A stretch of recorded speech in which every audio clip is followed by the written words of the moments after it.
ಪರಿಹಾರ. ಈಗ ನಾವು ನರ್ಮದಾ ತಟಾಕದ ಪಕ್ಕದಲ್ಲಿರುವಂತಹ ಅಂಕಲೇಶ್ವರ ಎನ್ನುವ ಪುಣ್ಯ ಭೂಮಿಗೆ ಬಂದೀವಿ. ಇದೇನು ಪುಷ್ಕರಣಿ ಅದ, ಇದು ಅತ್ಯಂತ ಪವಿತ್ರವಾದಂತಹ ಪುಷ್ಕರಣಿ ಅದ. ಯಾಕೆ ಇದು ಹೆಚ್ಚು ಪುಷ್ಕರಣಿ ಪವಿತ್ರ ಅದ ಅಂತಂದ್ರೆ, ಮಾರ್ಕಂಡೇಯ ಋಷಿಗಳು ತಪಸ್ಸು ಮಾಡಿದ ಜಾಗ ಇದೆ. ಮಾರ್ಕಂಡೇಯ ಋಷಿಗಳೇ ಇದನ್ನು ತಮ್ಮ ತಪಶಕ್ತಿಯಿಂದ ಈ ಕುಂಡವನ್ನು ಆವಿರ್ಭವಿಸ್ತಾರೆ. ಮುಂದೆ ಇಲ್ಲಿ ಅನೇಕ ಋಷಿಮುನಿಗಳು ಕೂಡ ಇಲ್ಲಿ ಈ ಸುತ್ತಲೂ ಭಾಗದೊಳಗೆ ತಪಶ್ಚರ್ಯ ಮಾಡುವಾಗ ಪ್ರತಿನಿತ್ಯ ಇಲ್ಲಿ ಸ್ನಾನ ಮಾಡುವಂತಹ ಪುಷ್ಕರಣಿ ಇದು ಮೊದಲನೇದು. ಎರಡನೇದು ಏನು ಅಂತಂದ್ರೆ, ರಾಮದೇವರು ಲಂಕಾಸುರನ ವಧೆ ಮಾಡಿಕೊಂಡು ರಾವಣನ ವಧೆಯ ನಂತರ ಅವರು ಮತ್ತೆ ಅಯೋಧ್ಯೆಗೆ ಮರಳುವಾಗ ಈ ಪ್ರದೇಶಕ್ಕೆ ಬರ್ತಾರೆ. ಈ ಪ್ರದೇಶಕ್ಕೆ ಬಂದು ಇಲ್ಲಿ ಕೆಲವು ಕಾಲ ಉಳಿದು ಅವರು ನರ್ಮದಾ ತಟಾಕದಲ್ಲಿದ್ದು ಈ ಸುಂದರವಾಗಿರ್ತಕ್ಕಂತಹ ಪ್ರದೇಶವನ್ನು ನೋಡಿ ರಾಮದೇವರಿಗೆ ಬಹಳ ಸಂತೋಷ ಅನ್ನಿಸ್ತದೆ.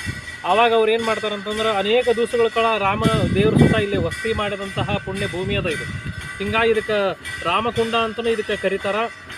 ಹೀಗಾಗಿ ಮುಂದೆ ರಾಮದೇವರು ಅಲ್ಲಿ ಹೋಗಿ ವಾಸಾಗಿ ಅನೇಕ ವರ್ಷಗಳ ನಂತರ ಲವಕುಶರನ್ನು ಮತ್ತೆ ಈ ಜಾಗಕ್ಕೆ ಕಳಿಸ್ತಾರೆ ಅವರು. ನಾ ಹಿಂಗೆ ಹೋಗಿದ್ದೆ, ಅಲ್ಲಿ ತಪಶ್ಚರ್ಯ ಮಾಡಿ ಬಂದೀನಿ, ಅಲ್ಲಿ ಭಾಳ ಮನಸ್ಸಿಗೆ ಆನಂದದ, ನೀವು ಹೋಗಿ ಬರ್ರಿ ಅಂತೇಳಿ ಲವಕುಶರನ್ನು ಕೂಡ ಈ ಪ್ರದೇಶಕ್ಕೆ ಕಳಿಸಿದಂತಹ ಉದಾಹರಣೆ ಅದ. ಇದು ಎಂತಹ ಪುಣ್ಯ ಭೂಮಿ ಅಂತಂದ್ರೆ, ಇಲ್ಲಿ ಒಬ್ಬ ದೇವರಾಜ ಅಂತ ಒಬ್ಬ ರಾಜ ಇದ್ದ. ಅವನಿಗೆ ಸಂತಾನ ಆಗಿದ್ದಿಲ್ಲ. ಅವ ದೊಡ್ಡ ದೇವಿ ಉಪಾಸಕ್ಕಿದ್ದ. ಅವೇನು ಮಾಡಿದ, ಈ ಗ್ರಾಮಕ್ಕೆ ಬಂದು ಇಲ್ಲಿ ತಪಶ್ಚರ್ಯ ಮಾಡಿದ ನಂತರ ಅವಂಗ ದೇವಿ ಕೃಪಾದಿಂದ ಅವಂಗ ಕುಮುದಿನಿ ಅಂತಕ್ಕಂಥ ಒಬ್ಬ ಮಗಳು ಹುಟ್ಟಿದ್ಲು. ಆ ಮಗಳು ಇಷ್ಟು ಸುಂದರ ಇದ್ಲಲ್ಲ, ಇಷ್ಟು ಜಾಣ ಇದ್ಲಲ್ಲ, ಆಕೆ ಈ ಸುಂದರ ಆಗಿರ್ತಕ್ಕಂಥ ಈ ತೋಟದೊಳಗೆ ಎಲ್ಲ ತನ್ನ ಸಖಿಯರ ಸಂತಿ ಆಟ ಆಡ್ತಿದ್ಲಕ್ಕಿ. ಅವಾಗ ಆಕೆನ ಒಬ್ಬ ರಾಕ್ಷಸ ನೋಡಿದ. ರಾಕ್ಷಸ ನೋಡಿ ಹೇಗಾದ್ರೂ ಮಾಡಿ ಈಕೆನ ಒಲಿಸ್ಕೋಬೇಕಂತ ನಿಶ್ಚಯ ಮಾಡಿ ಅವೇನು ಮಾಡ್ದ, ಒಂದು ದೊಡ್ಡ ಪಕ್ಷಿಯಾಗಿ ಬಂದು ಆ ಕುಮುದಿಯನ್ನು ಎತ್ಕೊಂಡು ಹೋಗ್ಬಿಟ್ಟ. ಎತ್ಕೊಂಡು ಹೋಗುವಾಗ ಆಕೆ ಭಾಳ ಚಿರಿದ್ಲು, ಕುಗಿದ್ಲು, ಏನೂ ಆಗಲಿಲ್ಲ. ಆಮೇಲೆ ಆಕೆ ಏನು ಮಾಡಿದಂತಂದ್ರೆ, ಮುಂದೆ ಹೊಂಟಿದ್ಲು. ಪಕ್ಕದಲ್ಲಿ ಮಾಂಡವ್ಯ ಋಷಿಗಳ ವನ ಇತ್ತು, ಅವರಲ್ಲಿ ತಪಶ್ಚರ್ಯ ಕೂತಿದ್ಲು. ಅವಾಗ ಕುಮುದಿನಿ ಏನು ಮಾಡಿದ್ಲು, ತನ್ನ ಆಭರಣವನ್ನು ತೆಗೆದು ಆ ಮಾಂಡವ್ಯ ಋಷಿ ಆಶ್ರಮದ ಮುಂದೆ ಒಗೆದ್ಬಿಟ್ಲು. ಮಾಂಡವ್ಯ ಋಷಿಗಳು ತಪೋನಿರತರಾಗಿದ್ದರು, ಧ್ಯಾನಾಸಕ್ತರಾಗಿದ್ದರು. ಆವಾಗ ಅವ್ರಿಗೆ ಅದು ಏನು ಗೊತ್ತಾಗಲಿಲ್ಲ. ಮುಂದೆ ಅವನ ಸೈನಿಕರು ಹೇಳಿದ, ನನ್ನ ಮಗಳು ಕಾಣುವಲ್ಲ, ಹುಡ್ಕೊಂಬರ್ರಿ ನೀವು ಅಂಥೇಳಿ. ಆವಾಗ ಬಂದರು. ಆವಾಗ ನೋಡಿದರು ಮಾಂಡವ್ಯ ಋಷಿ ಮುಂದೆ ಆಭರಣಗಳೆಲ್ಲ ಬಿದ್ದಿದ್ದು. ಆ ಸೈನಿಕರೆಲ್ಲ ಹೇಳಿದರು, ಇಲ್ಲ ನೀವೇ ನಮ್ಮ ರಾಜಕುಮಾರಿಯನ್ನು ಅಪಹರಣ ಮಾಡಿರಿ, ಒಳಗಿಟ್ಕೊಂಡಿರಿ ನೀವು ನಿಮ್ಮ ಕುಟೀರದೊಳಗಂದು. ಅವರಂದ್ರೆ, ನಾವು ತಪೋನಿರತರಿದ್ದೇವಪ್ಪ, ನಾವು ಯಾಕೆ ಅಪಹರಣ ಮಾಡೋದು, ನಾವು ತಪೋನಿಷ್ಠರಿದ್ದೀವಿ, ನಾವು ಇಂಥ ಕೆಲಸ ಎಲ್ಲ ಮಾಡಲ್ಲ ಅಂತ ಏನು ಹೇಳಿದ್ರು ಕೇಳಿಲ್ಲ ಅವರು. ಇಲ್ಲಿ ಆಭರಣನ ಸಾಕ್ಷಿ ಅದ, ಹುಡುಕ್ರಿ, ಒಳಗೆಲ್ಲ ಹುಡುಕಿದ್ರು, ಎಲ್ಲಿ ಆ ಕುಮುದಿನಿ ರಾಜಕುಮಾರಿ ಸಿಗಲಿಲ್ಲ. ಆಮೇಲೆ ಆ ಋಷಿಮುನಿಗಳನ್ನು ಕರ್ಕೊಂಡು ಸೀದಾ ದೇವರಾಜ ಅರಸನ ಹತ್ರ ಕರ್ಕೊಂಡು ಹೋದರು. ಮಾಂಡವ್ಯ ಋಷಿಗಳು ಹೇಳಿಕತ್ತಾರ, ಇಲ್ಲ ನಾವು ತಪೋನಿರತರಿದ್ದೀವಿ, ನಮಗೇನು ಗೊತ್ತಿಲ್ಲ. ಅದು ಏನಂತಂದ್ರೆ, ಒಂದು ಋತನಿಯಮಕ್ಕೆ ಆವಾಗ ತಪಶ್ಚರ್ಯಕ್ಕೆ ಒಂದು ಕಾನೂನು ಇತ್ತು, ಪದ್ಧತಿ ಇತ್ತು. ಏನು ಪದ್ಧತಿ ಅಂದ್ರೆ, ಅವರು ಕ್ರೋಧವನ್ನು ತ್ಯಾಗ ಮಾಡಿರ್ತಿದ್ರು. ಅನೇಕ ವಿಷಯಗಳನ್ನು ಅವ್ರು ಯಾರ ಹತ್ರ ಏನೂ ಇಸ್ಕೋತಿದ್ದಿಲ್ಲ, ಮತ್ತು ಯಾರ ಹತ್ರ ಏನೂ ಬೇಡ್ತಿದ್ದಿಲ್ಲ. ಇಂಥ ಎಲ್ಲ ನಿಯಮಗಳನ್ನು ಇಟ್ಕೊಂಡಿರ್ತಿದ್ರು. ಋಷಿಮುನಿಗಳು ಶಾಂತ ಪ್ರಸನ್ನರಾಗಿ ಅಲ್ಲಿ ಕುತ್ಕೊಂಡಿದ್ರು. ದೇವರಾಜ ಏನು ಮಾಡಿದಂತ, ತನ್ನ ಮಗಳು ಕಳ್ಕೊಂಡೇನೆ ಅನ್ನೋ ದುಃಖದಿಂದ ಅವೇನು ಮಾಡಿದಂದ್ರೆ, ಸೈನಿಕರನ್ನ ಕರೆದು ಹೇಳಿಬಿಟ್ಟ, ಇವ್ರನ್ನ ಶೀಘ್ರವಾಗಿ ನೀವು ಹೋಗಿ ಇವ್ರನ್ನ ನೀವು ಗಲ್ಲಿಗೆ ಹಾಕಿಬಿಡ್ರಿ ಅಂತ ಹೇಳಿದ. ಅವಾಗ ಶಾಂತ ರೀತಿಯಿಂದ ಅವ್ರು ಹೋದರು. ಅವ್ರು ಗಲ್ಲಿಗೆ ಹಾಕಿಬೇಕಂತ ಹೋದ್ರೆ, ಎಷ್ಟೇ ಅವ್ರನ್ನ ಗಲ್ಲಿಗೆ ಪ್ರಯತ್ನ ಮಾಡಿದ್ರು ಮಾಂಡವ್ಯ ಋಷಿಗಳು ಮರಣೇ ಆಗಂಗಿಲ್ಲ. ಆಮೇಲೆ ಅವ್ರ ಸೈನಿಕರು ಬಂದು ಹೇಳಿದ್ರು, ಅವ್ನು ಸಾಕಷ್ಟು ಸತಿ ನಾವು ಪ್ರಯತ್ನ ಮಾಡಿದ್ವಿ, ಅವ್ರಿಗೆ ಮರಣನೇ ಆಗವಲ್ತು. ಅವ್ರಂದ್ರೆ, ಹಂಗಾರಿ ಇವನು ಹೋಗಿ ಕಾಡಿನೊಳಗೆ ಹಾಕಿ ಬರ್ರಿ ಅಂತ ಹೇಳಿದ್ರು. ಅವ್ರು ಸೈನಿಕರು ಕರ್ಕೊಂಬಂದು ಕಾವಲೊಳಗೆ ಇಟ್ಟಿದ್ರು. ಅವರು ಮರಣ ಆಗೋವರೆಗೂ ಅವ್ರು ಕಾಡಿನೊಳಗೆ ಬಿದ್ದಿರಬೇಕು, ಹಂಗೆ ಅವ್ರಿಗೆ ನಿಂತಿರಿ ಅಂತೇಳಿ. ಈ ಸುದ್ದಿ ಕೇಳಿ ಆ ಮಾಂಡವ್ಯ ಋಷಿಯ ಸಹೋದರರು ಅಲ್ಲಿಗೆ ಬಂದು ಅವ್ರು ಹೇಳಿದರು, ಇಲ್ಲ ನಮ್ಮ ಸಹೋದರ ಏನೂ ತಪ್ಪು ಮಾಡಿಲ್ಲ ಅಂದ್ರೆ ಕೇಳಿಲ್ಲ, ಹಿಂಗಿತ್ತು. ಒಂದು ಸತಿ ಕೆಲವು ದಿವಸ ಆದಮೇಲೆ ಏನಾಗ್ತದೆ, ಒಬ್ಬಕ್ಕೆ ಅತ್ಯಂತ ಪತಿವ್ರತ ಸ್ತ್ರೀ ತನ್ನ ಗಂಡಕ್ಕೆ ಕುಷ್ಠರೋಗ ಬಂದಿರ್ತದೆ.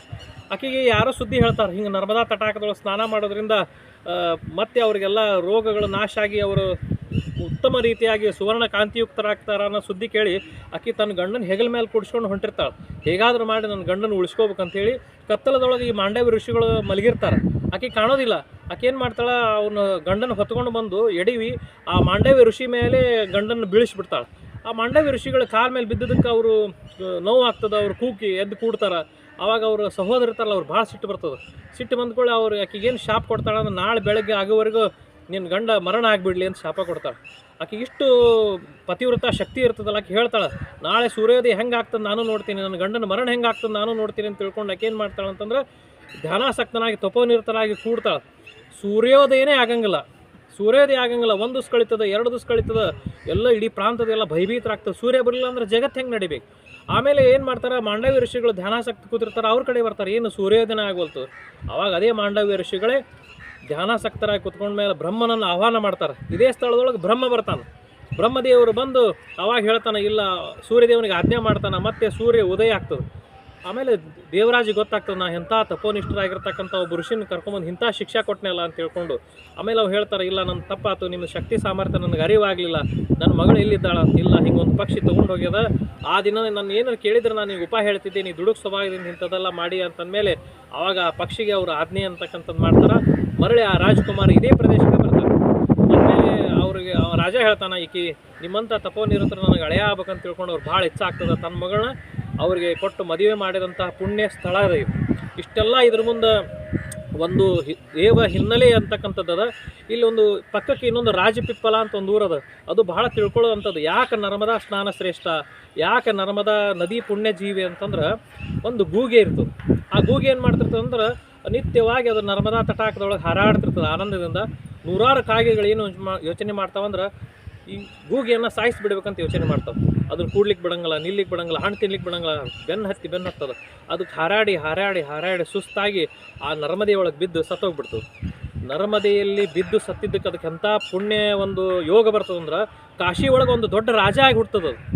ಆ ಕಾಶಿ ರಾಜ ಏನು ಮಾಡ್ತಾನೆ, ಹುಟ್ಟಿದಂಥ ರಾಜ್ಯ ಏನು ಮಾಡ್ತಾನೆ, ನಿತ್ಯ ಕಾಶಿ ವಿಶ್ವೇಶ್ವರನ ದರ್ಶನ ತಗೊಳ್ಳೋದು, ನಿತ್ಯ ಧರ್ಮದಿಂದ ನಡೆಯುವಂಥದ್ದು ಎಲ್ಲ ನಡೀತದೆ.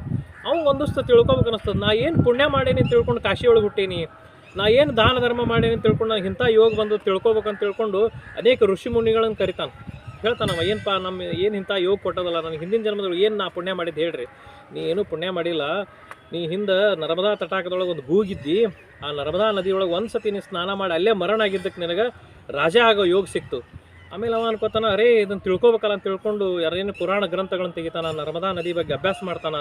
ಆಮೇಲೆ ಅವ್ನಿಗೆಲ್ಲ ಈ ಪುರಾಣದೊಳಗೆ ಬಂದಂಥ ಉಲ್ಲೇಖವನ್ನು ನೋಡಿ ಭಾಳ ಸಂತೋಷ ಅನ್ನಿಸ್ತದೆ. ಆಮೇಲೆ ಅವ ತನ್ನ ರಾಜ್ಯ ಜವಾಬ್ದಾರಿ ಎಲ್ಲ ತಮ್ಮನಿಗೆ ವಹಿಸಿ ಅವ ತಪಸ್ಸು ಮಾಡಲಿಕ್ಕೆ ಮರಳಿ ಇಲ್ಲಿ ಬರ್ತಾನೆ. ಈ ರಾಜಪಿಪ್ಪಲ ಅನ್ನೋ ಊರಿನೊಳಗೆ ಕುತ್ಕೊಂಡು ಅವ ತಪಶ್ಚರ್ಯ ಮಾಡ್ತಾನೆ. ಅಂದ್ರೆ